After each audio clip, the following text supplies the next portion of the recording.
Raw Truth, Stories of Female Infidelity may contain explicit and questionable content.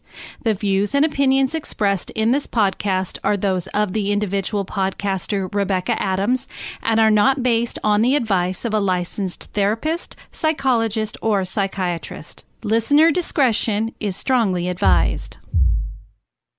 Human lives follow many paths, presenting twists and turns and choices never planned, never expected. Temptation, anger, depression, and loneliness all can lead a person to a mistake they can't take back. Facing judgment and isolation, a person can feel very alone. These are the voices of women who have chosen to cheat on their spouses or partners. Hear their stories. This is Raw Truth, Stories of Female Infidelity.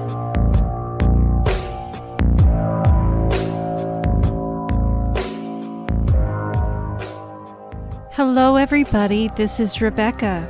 And as you know, I am currently on a winter break. But while I'm away, I wanted to be able to help others in the podcast industry and share their show with my listeners. So please take a listen, and if you are interested in subscribing to their show, please check the episode notes. All the details will be there for you to go ahead and subscribe to them. If you just came across the podcast Raw Truth, Stories of Female Infidelity, and you would like to listen to those stories, all you have to do is back up on the episode list to prior to December of 2021. The podcast will return on Sunday, February 6th or Friday, February 4th if you're a Patreon subscriber. And if you are interested in bonus episodes and are interested in subscribing as a Patreon, details on how to proceed will be at the end of this episode. And thank you for being here.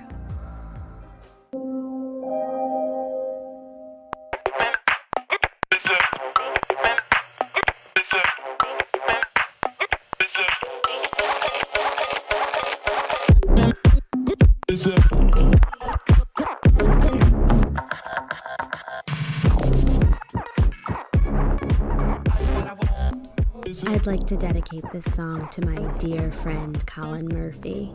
Thank you, Mr. Murphy. My phone dings, it is Tinder. Is he one to remember? A beautiful sight if he's Mr. Right. Waiting for my winter wonderman. Gone away is my old boo, here to stay, I don't know who. Will he have a big dong? Will we get along? Waiting for my winter wonderman. In the bedroom I will mount his snowman and pretend that I like going down. I'll say let's get married, he'll say no ma'am. I'll just hit you up when I'm in town. Cuffing time is upon us, so my heart is just pure mush. I've been single so long, please don't call me strong. Waiting for my winter wonderman. My phone dings, this time it's Hinge. In the middle of my show binge, in sweatpants and crumbs, I look like a bum, waiting for my winter wonderman. Gone away is my old boo, they all say you'll find a new, so I swipe away every day, waiting for my winter wonderman. In the meantime, I'm accepting DMs from hot men who still are in their prime. Miss me if you have a wife or girlfriend. I'm 33 and I don't have the time. Later on, I'll have my guy. My vagine will never be dry. My face on his face while I'm wearing lace. Waiting for my winter wonderman. Waiting for my winter wonderman.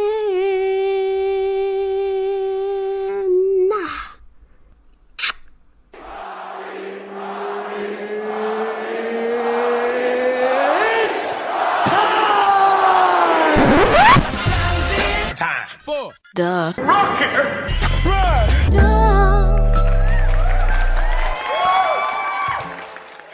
Welcome to the Rocky Rundown, where you get to learn a little bit about my week.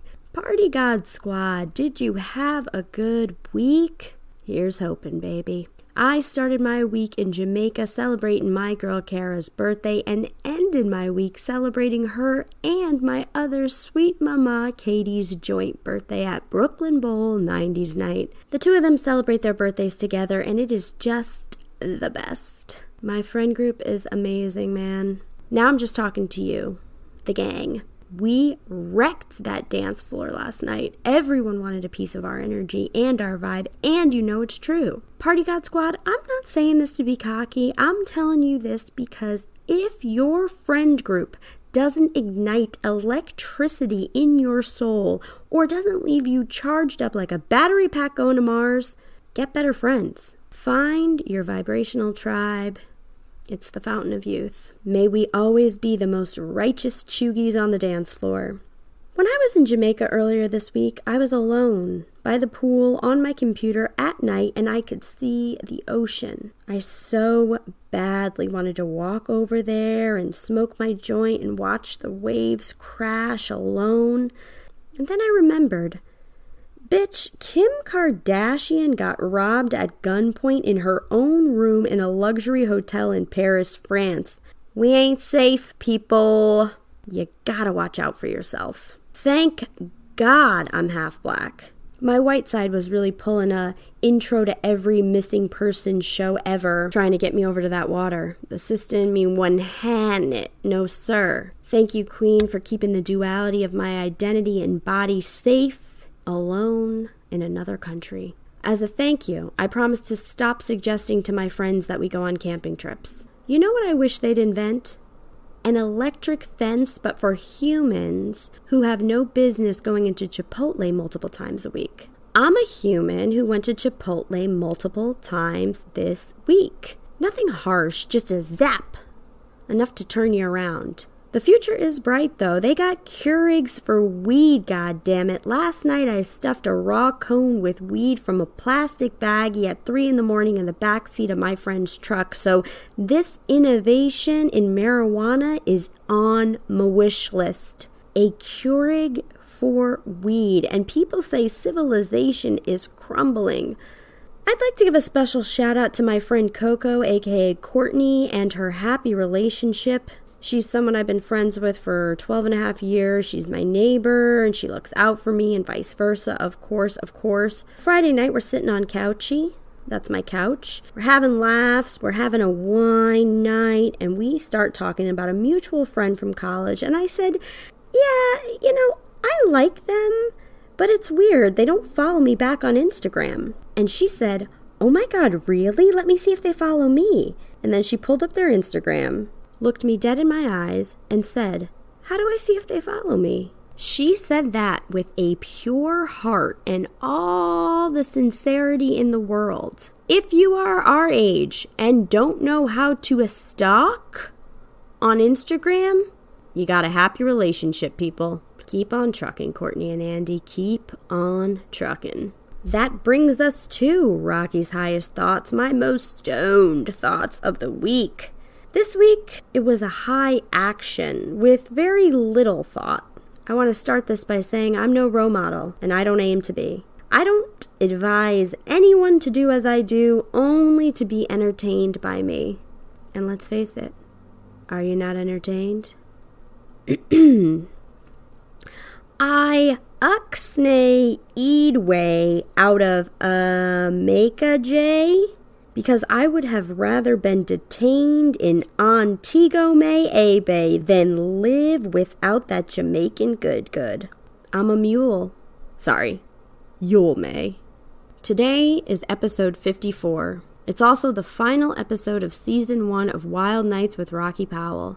For the last 54 weeks, every Monday, I have released a new episode. It's about to get real award speechy in here, so get them tissues ready, baby. When I started this podcast, I didn't know what to expect. All I knew, and all I know, is that I'm an entertainer since I could walk. Through COVID, everyone's world stopped. And so did my auditions. So did my twice a week in person in New York City live improv shows. I was at a loss on how to put myself out there and fill my creativity void. I'm also so social. I love parties. I love people. I love fun. In fact, I'm missing 2 parties right now, and it's honestly killing me. Shout out to Kaylee and shout out to Brad. But this show is my baby.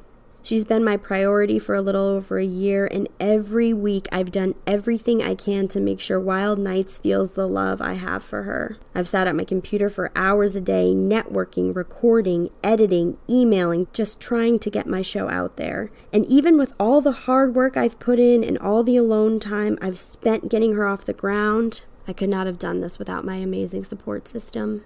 Mom, Dad, thank you for making sure that I know you're proud of me. I hear you and I feel it. Mom, I know how the show breaks up your Monday night drive home, and I love getting your "another great one, babe" text. Dad, sorry for any time you had to hear about me having sex with some undeserving white boy, but you know we keeps it 100. Skills, thank you for all the recordings you let me do in your room. Thank you for encouraging me and putting your blood, sweat, and tears into creating the Rocky Rundown. You were 100% right about the down. It's really cool to have a brother who gets it. John Boy, thank you for listening to my openings, sometimes before, sometimes after they were recorded.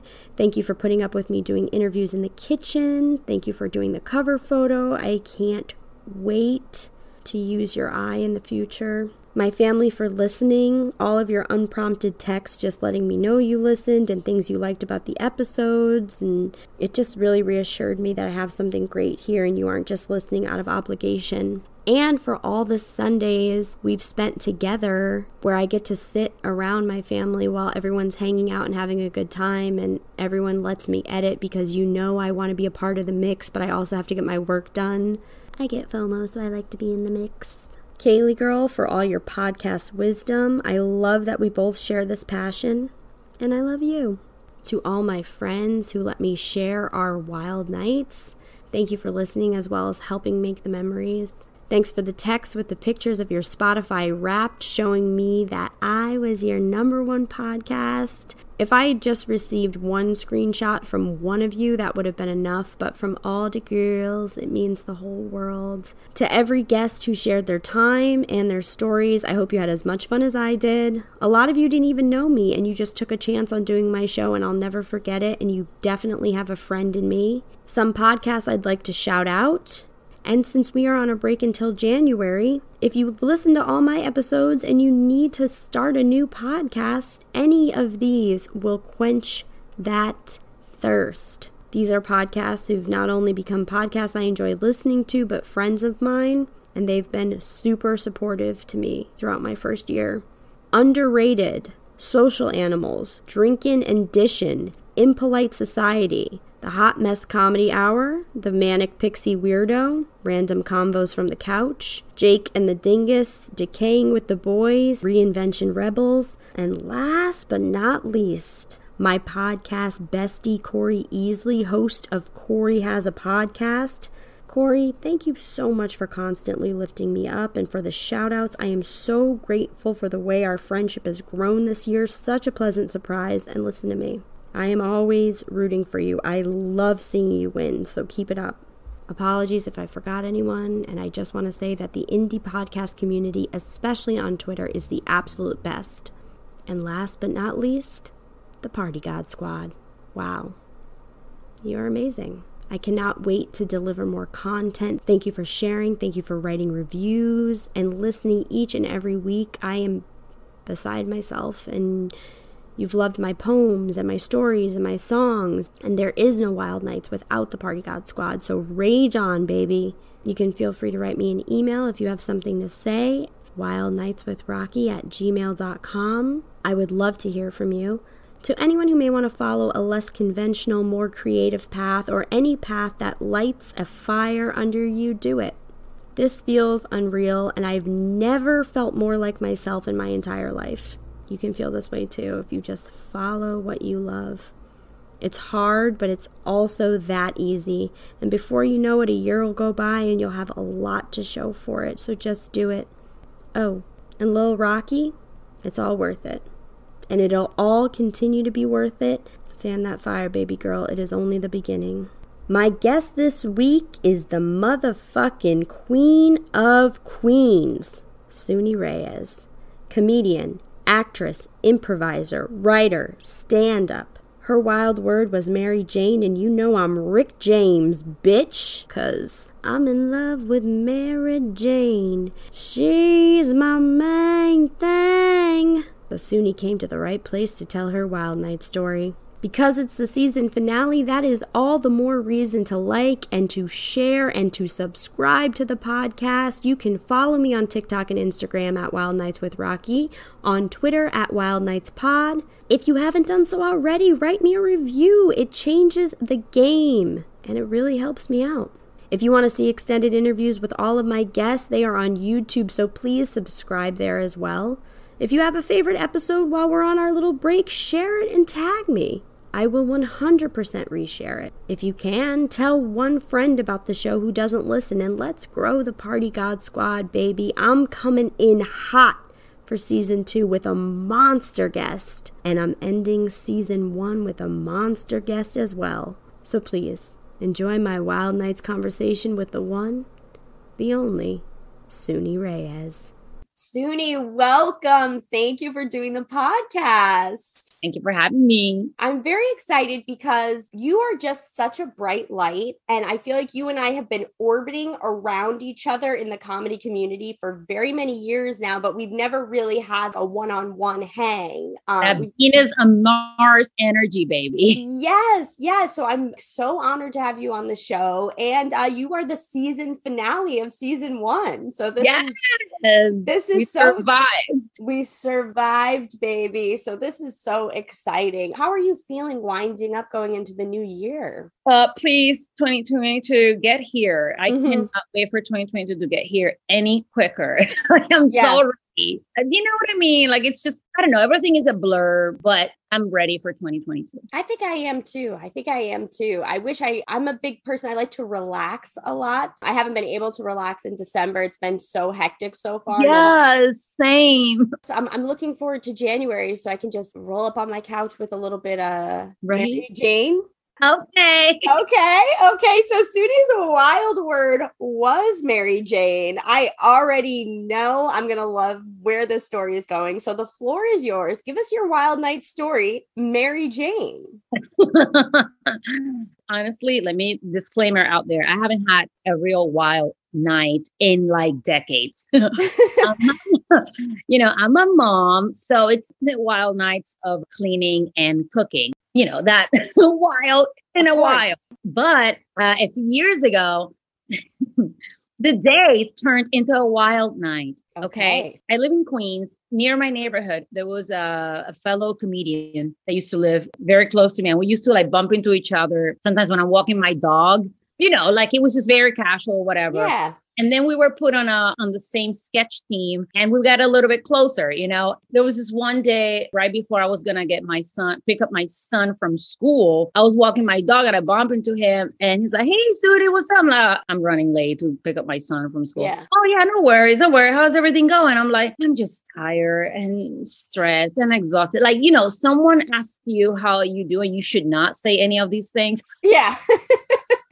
But I just felt like it. It was like, a long day, long week, long year, probably. And now also, this is a friend. At this point, it's not just a hey, hi. This person knows you a little bit. So you felt like you could be honest. Right. But it's still a comedy friend where, it's just like, let's do the show, then drink and bye-bye. Yeah. And no one wants to hear it. And there was no one really wants to hear from funny parents. Like no one wants to know about the whole ordeal, but he was cool. And I was like, I'm just like, I just need a break. And he's like, I just bought some brownies. If you want, I can give you one. I'm like, like wheat brownie? And like, this is me, like, who hasn't had a nap like over a decade. He's like, yeah, why would I be offering you regular brownies? Yeah. They're not a fucking Girl Scout. They're like, maybe the sugar will help me out. And I'm like, oh, damn. Yeah, why not? Let me be a little naughty for a second. Like, it should be fun. I'm on my way to pick up my son from school. What could happen? Mm-hmm. He gives me this thing that it's not bigger than this, just like a very small. A little bigger than a quarter size. A little bigger than a quarter, and I can handle this. It's fine. This guy is twice my size. Mm-hmm. So I figure, okay, he probably eats the whole thing at once. I'm just going to eat half and I'll be fine. Right. We say goodbye. I'm like, I have to run. I have to go pick up my son. But thank you so much. Just hopefully we'll relax. Yeah. Take that. You're going to sleep like a baby tonight, baby. Yeah. All right. Good. I'm walking to get my son. The school is a block away. And I'm like, I'm going to hit this thing now. I just want to relax. Yeah. Okay. I eat half of this freaking brownie. By the time I turn the corner, the cars are flying.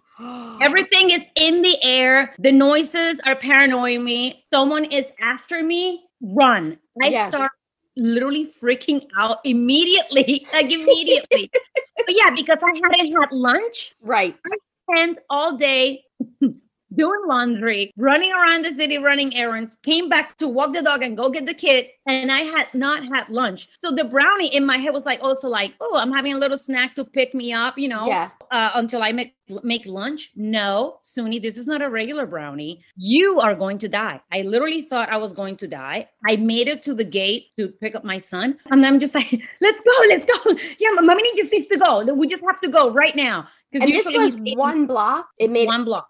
Do you think that there was any chance? Now, I've been there too, where they've kicked in like very quickly. Do you think there was any chance that you were like, I haven't done this in a while. I'm being a little bad, that there could have been some mental jumpage to it too, or it was all brownie? No, I was truly looking forward. I wasn't like, ooh, let me see what this does. I was like, oh, I want this to really do what he told me was going to do. Right, relax. You were in the right mindset. I just wanted to relax me and not be stressed out. I'm pretty sure something was going on at that time. It's probably health insurance related. Yeah. But it was something that I remember. It was very stressful, a very stressful time. And I was like, I just wanted to relax. Oh, it's like weed. Yeah. It'll relax me. Chill vibes. No, girl. There were unicorns in my face.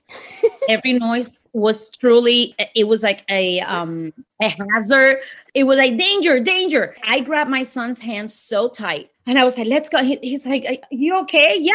Just go home. He was like 7 at the time. Yeah. So he had no idea what is going on. Of course. We make it home and I literally run into the bathroom and just lock myself in the bathroom and start crying. What? Oh, no. Just crying, just like, oh my God, I put my son in danger. Oh my God, no. Mommy, are you okay? Yeah. I am having a panic attack. Yeah. It's 3:00 and I am high as fuck. I haven't been this high since college. Yeah. I'm just like, how am I going to make lunch and dinner and take care of these 2 things? Yeah. A dog and a freaking kid. Child. I come out and he's just playing. I'm like, great, continue playing. I managed to reheat whatever I had in the refrigerator, put it on the plate, and I just sit on the couch and just not move. Then I went from panicking, crying, to sitting and not moving. I just sat there for like another hour. I don't know what my son did in that time. I'm very lucky he didn't call 911. I'm very lucky. He probably left the house and came back. I don't remember. I don't remember what happened. I just sat there. Then the next emotion was, oh my God, the FBI is coming. They're taking my son away. Someone called social services. Yeah. I'm truly thinking that someone called social services. Like this knew. No, like for real. Like that was my whole, I could never detach myself from motherhood, even though I wanted to relax. Yeah. My trip was about people coming after me because I was a bad mother. Yeah. Nobody even knows what's going on in the outside, but you've created this whole story. You see the van parked across the street. They got the wires tap in the house. literally, I was like, oh my God. I literally closed the curtains and I turned, the whole house was like completely covered. I was like, I don't want anyone to know what's happening in here. That's not, you don't take brownies to get this paranoid about being a bad person. You're supposed to just relax. I started like thinking, well, I have to tell my husband now because he will find out when he gets home. Yeah. He was going to be home like an hour from there because it was like probably like 4:00 and I'm still like this on the couch. I text my husband, hey babe, I'm so sorry, but I took a brownie and I'm not feeling good. Yeah. And he texts me back, a brownie from where? So he's like, do you have the runs? What's happening? And I'm like, no. My friend, he gave me one of his weed brownies. What? What friend? My husband doesn't know any of my comedy friends because he's never in my comedy circles because he's with the baby when I'm not at home. Yeah. He's just like, who are you from? Who's this friend? What are you doing when I'm not at home? Are you a drug dealer? Like, yeah. His mind is going to the worst. And meanwhile, you're just like, I just wanted a little brownie to relax. And I was like, no, like it was a wee brownie. He's a cool guy, you know, like he was just trying to help me out because I was so stressed out. Okay, how much do you eat? Half of it. Half of a brownie? Yeah. Like, are you kidding me? I'm like, it was tiny. It was not big. Suni, that's a lot. Like, oh my God. I'm so sorry. Okay. All right. I'll be home soon. I'm so sorry. It's fine. All right. I tell my son, I'm going to lay down. Daddy will be home soon. It's fine. Okay. And I'm so sorry if anything happened. Okay. I said, I'm so sorry to my son so many times. He doesn't remember. He was like 7 and right now he's 11. Like he doesn't remember, but I remember his face being like, what are you saying sorry for? Like, he never really clocked me. Like in my mind, I was like, my son is going to be a crack baby. Like, this is it. Like, I truly was like, it's over. Guys ruined my life. They're going to take him away. And he was like, Ma, like, what is wrong? Like, everything is fine. Yeah. My husband finally gets home. And I'm like, I'm so sorry. I'm so sorry. I put you both in danger. You didn't put anyone in danger. It's fine. The house is not on fire. No. They were coming after me. Like, I know someone knows that I did this and they're going to take him away. Suni, calm down. No one is going to take him. I'm literally telling my husband that they're going to take my son away. Yeah. Go in the bedroom, stay there for the rest of the night. I'll take over. So this poor thing comes from work and has to like make dinner, do the whole night routine with him, help him with homework, walk the dog again. I'm just like, laying in bed. Again, I can't eat. I can't move. I'm just going from like paranoid to crying, sad, like just sad. Just crying. He finally gets back in the bedroom and it's like, you know, now it's like probably like 9:00 and I'm still high. Okay. This was at 2. Yeah. This was 2. Oof. It's 9 p.m. I don't know. Is this normal or was I just that out of shape? I don't know. I think that sometimes edibles take you into another realm and they're so hard to gauge. You could take an edible and then you could wake up like 7 hours later and you can just be like, I'm still high. Sometimes I have to remove myself. I get what's called the Rocky shakes. If I get too high, I'm like, from edibles, I'll be like, oh my God, get me out of here.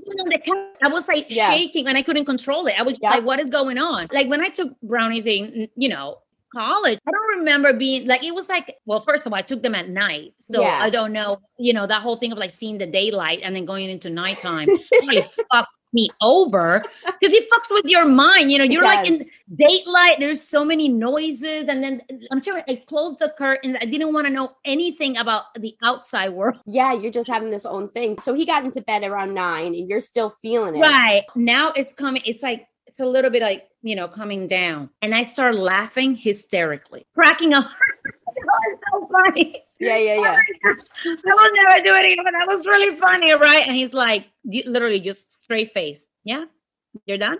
No. That was really funny, baby. Like, for real. Oh my God. Oh, that was really fun. Well, I just recorded 10 minutes of you doing a monologue. So that whole time that I thought I was just laying down, I was talking to myself. I did an entire monologue of like my childhood trauma and how the world is fucked up. It was right after Trump got elected. So I went in with the whole Trump and racism and social justice. Like there is a video that when my husband divorces me, it will come out of me high as fuck. Just I took shit about like famous people, like these people are fucking trash and they're like fakes and you know like they pretend Black Lives Matter but bullshit. They don't give a fuck. Like there was an actual video telling it all about every single person that has done me wrong, Right. like people that betray me, friends that said they were my friends. Girl, there is a 10-minute video. I didn't even know he was recording me. That's And coming out after your first Oscar. That's coming out, and you know it's true. No, I don't want to be like Hillary Swank. Hillary Swank, you know, she won the first Oscar and then she divorced her husband. She probably has a tape of him if she was the one that divorced him. Well, you know, that always freaks me out. Like, you know, once you like become like successful, it's like, well, bye-bye, everyone that has ever helped me and supported me, which in my case is literally my husband and my son. Right, right. I would never. But he's like, yeah, you just went all in on America, Trump, racism, social justice, Hollywood, and your childhood.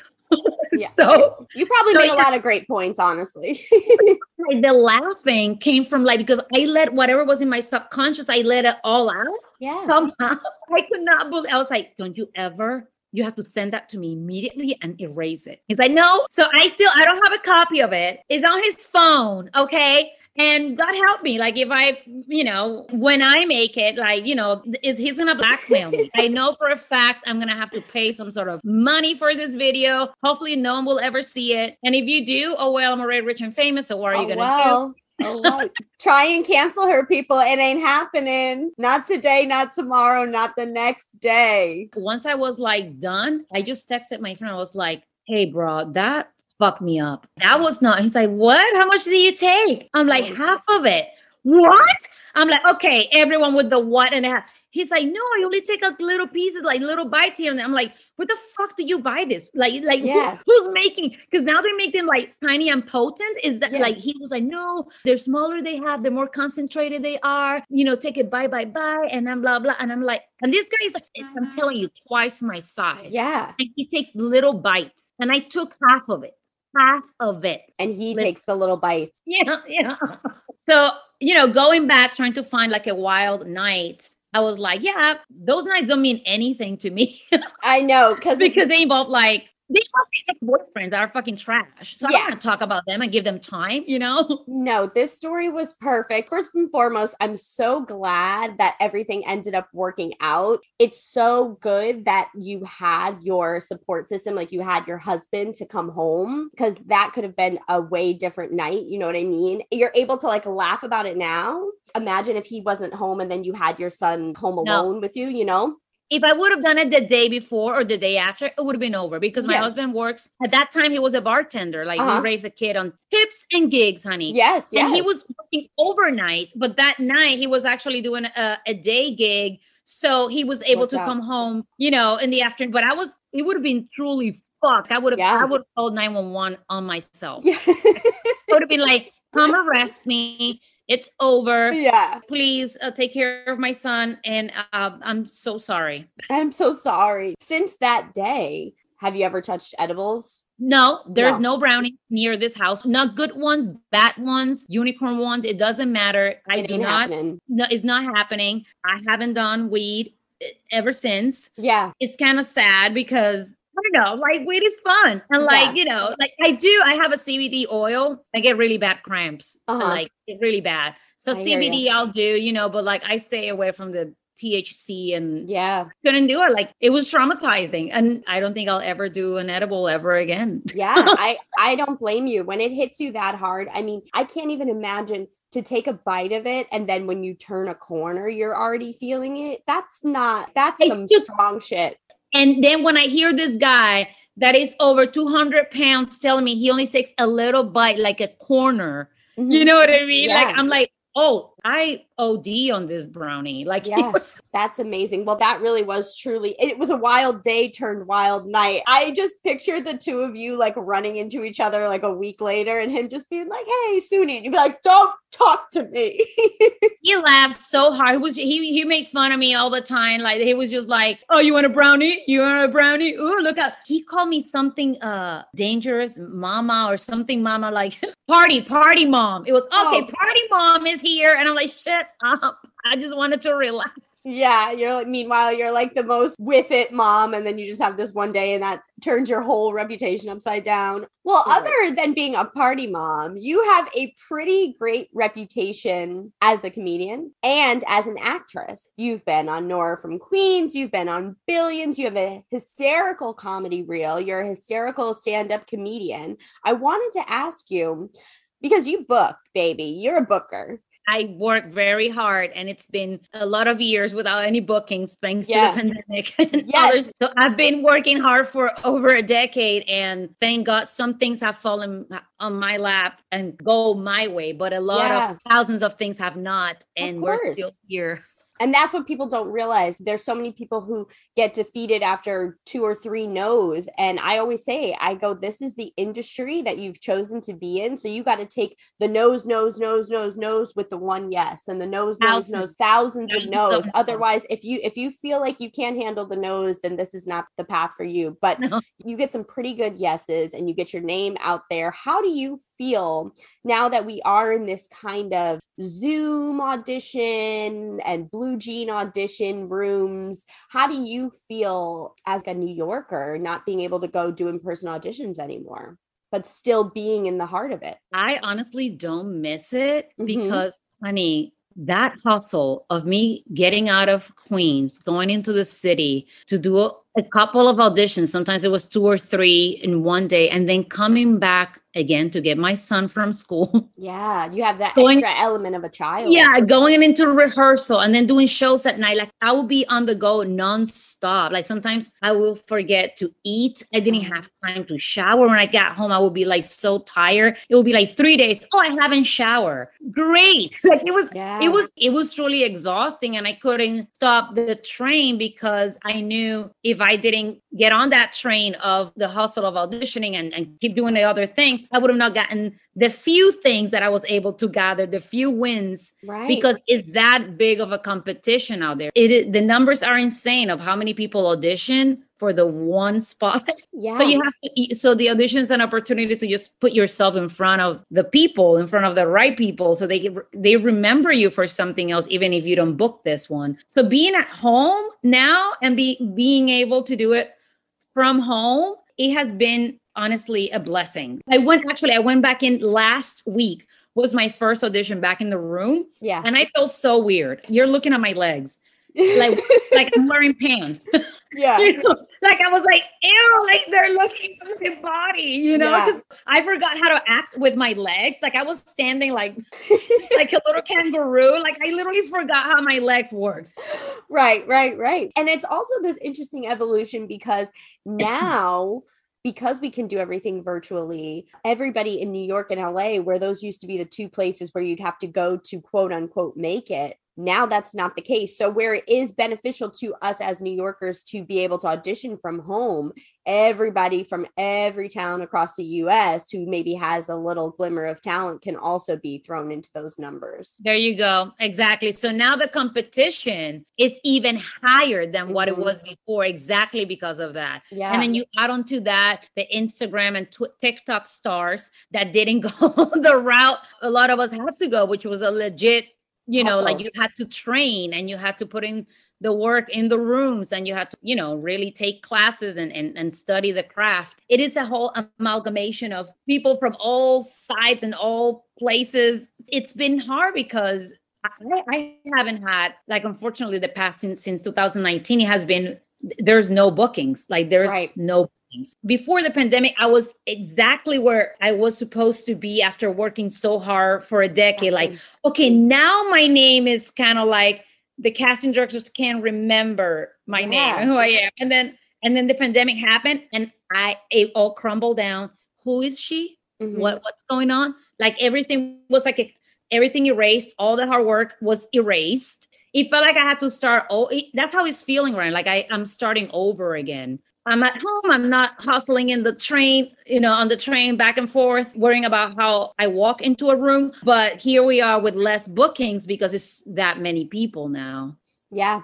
But you also do stand-up comedy. And so that is a huge leg up, because I know you were saying about TikTok stars and all these people who go viral, but a lot of the time they gain a lot of popularity, but then they can't hold an audience when they're performing live. And that is the skill you have. You can hold an audience, you can make a crowd laugh, you produce your own show. Yeah, stand-up has truly saved me throughout the pandemic. I started doing the Zoom shows, the online shows during the quarantine. Of course. It was therapy. It truly helped me digest everything that was going on, the sadness and the worries and everything. Once the vaccine came and the places started to open, I was like, you know what? I'm going to put my eggs on this basket. I'm going to, because I used to do improv, sketch, and stand-up, like all of them. And we even... Mixed. Yeah, doing a variety of things in variety shows. It doesn't matter. You want characters, I got them. You want jokes, I'll bring the jokes. But that can stretch you out thin, and truly, like, stand up is something that you have all control of it. You write the jokes. If you want to produce your own show, you are in charge of that show and how that show is going to go, what people are going to be on it. I don't want to say like I regret not because I couldn't just follow the stand-up route earlier when my son was younger, because stand-up is a late night gig. Yeah. Like more than improv and sketch, stand-up is a late night gig. Like you have to solo, because you do have the people in the community, but with improv, at least you have your team and you guys can hang out after. With stand-up, you have to grind it out. This open mic, this open mic, this open mic. Yeah. Yeah. The open mic solo as a woman late at night, it was very intimidating and stressful.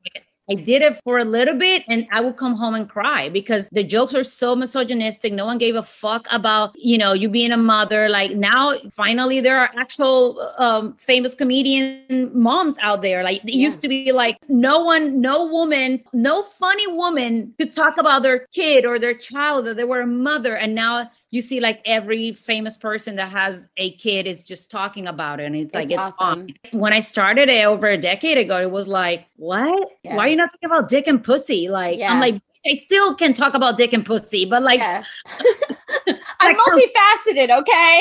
Like, I can definitely tell you about dick and pussy, but it was a very intimidating field, I imagine. Yeah, an intimidating circle to step in, and improv was a little bit more welcoming, exactly because it's a teamwork kind of like environment, and with sketch is the same thing. But now after the pandemic, and now that my son is older, like I feel a little bit more comfortable. I have to leave him with someone, or if I have to even leave him at home, I'm hosting a show in Queens. And I'm like literally like 10 blocks away. I'm like, baby, I'll be back in an hour. And he's fine because he's in middle school. And now we can do things and feel freer, I guess. Yeah. And you have constant communication. You get left alone. I feel like when we were younger, you get left alone at like 8.5, 9 years old. And all you have is the house phone. Nobody's got cell phones. You can't call. Now your parents can see where you're at all times, where your phone is. So it's I really hope now this doesn't get me in trouble with social services. No, they don't listen. Social services, they don't listen. And if they do, they listen. They guilty pleasure listen. I think you're fine. Listen, I've only done it once. He's always in touch with me via his iPad. Everything is cool. I think you have more to worry about that video that your husband has than Secret Services. Oh my God. Oh my God. So Suni, I have one more question for you before I ask you to plug your social medias. 2022 is coming up. You are the last episode of the season. I'm so honored to have you.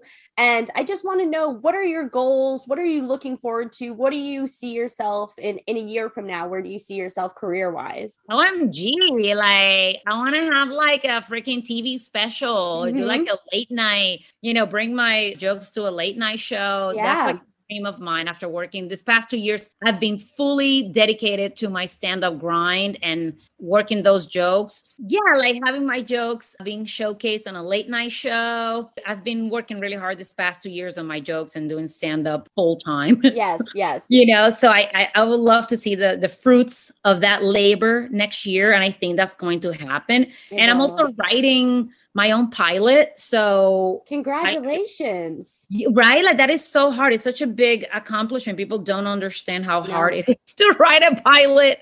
I've been on my writing bag, like writing the jokes, writing pilots. So next year I think I'm going to focus on that. Yeah. And I am really looking forward to it. Like, I'm very excited. Like, I'm like the whole thing of pre-pandemic when it was like, I have to go audition and hopefully they'll like me. Hopefully they'll hire me. I hope I am what they want. I don't care. Like, I don't, your loss. If you don't want to hire me, is your loss. Because I got it. I got whatever you want. I got it. So now I'm just going in with, this is what I have to offer kind of attitude. And I'm really looking forward to that in 2022. Well, I'm really looking forward to seeing you on a late night show, delivering those hot mama, party mama. Oh, no. That's okay. It's actually very appropriate that he calls you the party mama. We call the listeners here the Party God Squad. So the Party God Squad supports the party mama. So Party God Squad, follow Suni. Suni, tell the Party God Squad where they can follow you. Yes. Twitter, Suni Reyes, and Instagram, Suni Reyes, because we are bilingual, baby. Yes, that's amazing, amazing, amazing. Suni, you are a dream guest. You are a dream person. You're so talented, so funny, and I cannot wait to see what the next year brings for you. Thank you so much for doing the show. Thank you so much for having me. This was so much fun. You're awesome. Thank you, Suni. Thank you. You're awesome. We will talk soon, okay? Okay. Bye.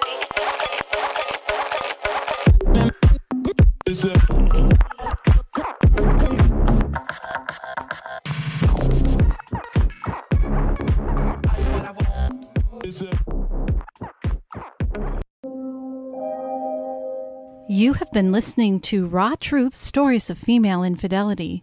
Your support of the podcast is truly appreciated.